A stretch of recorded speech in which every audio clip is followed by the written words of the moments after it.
모차르트 영화 아마데우스는 모차르트의 미들네임인데, 아마는 사랑받는다, 데우스는 하나님에게 사랑받는 아주 적절한 타이틀입니다.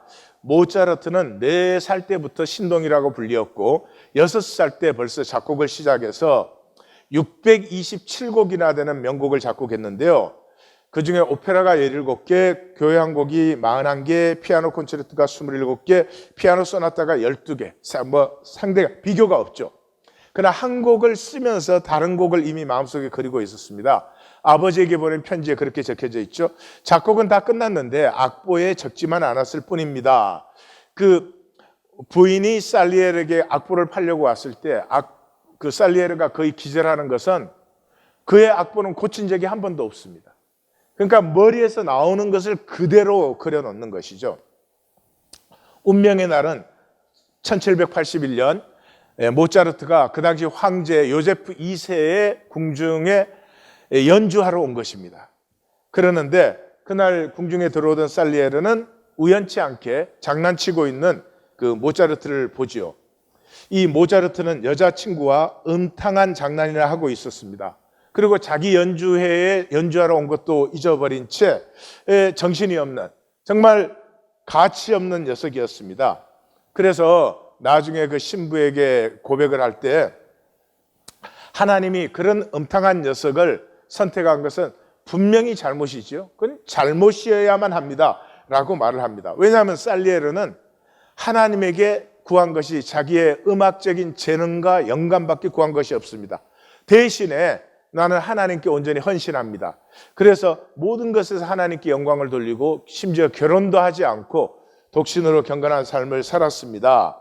그 살리에르가 이제 모차르트를 이렇게 환영하는 행진곡을 이제 작곡을 해가지고 황제를 보고 치라고 합니다.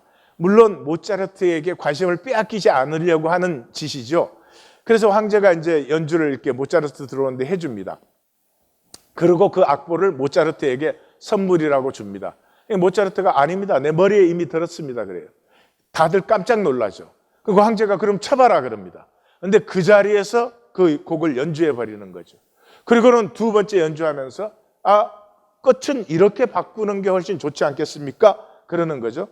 사람들이 깜짝 놀라는데 모차르트가 끝을 바꾸니까 곡이 훨씬 더 좋아지는 것입니다. 살리에르는 어릴 때 이렇게 기도했습니다. 주님, 위대한 음악가가 되게 해주세요. 음악을 통해 주님의 영광을 칭송하게 해주시고 또 저도 칭송을 받게 해주세요. 사랑의 하나님, 온 세상에 유명한 사람이 되게 해주시고 불멸의 작곡가가 되게 해주세요. 저에게 영광과 재능을 주시면 저는 영원히 하나님께 영광을 돌리겠습니다. 제가 죽은 뒤에도 사람들이 제 음악을 사랑하고 기억할 수 있게 해주세요.